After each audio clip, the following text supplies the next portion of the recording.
ফুলকপির এই রেসিপিটা গরম ভাতের সাথে দারুণ লাগে। আমি এখানে ফুলকপিটা হলুদ লবণ দিয়ে ভাপিয়ে নিয়েছি। আমি এখানে পেঁয়াজ কুচি, মরিচ কুচি নিয়েছি, দিয়ে দিচ্ছি লবণ স্বাদ মতো, হলুদের গুঁড়ো, মরিচের গুঁড়ো, ভাজা জিরের গুঁড়ো, দিয়ে দিলাম গোলমরিচের গুঁড়ো।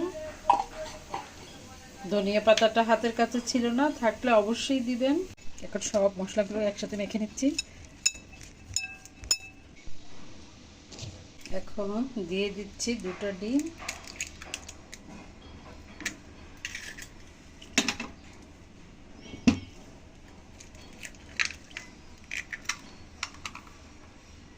আমি ফুলকপিগুলো দিয়ে দিচ্ছি ডিমে চুবিয়ে।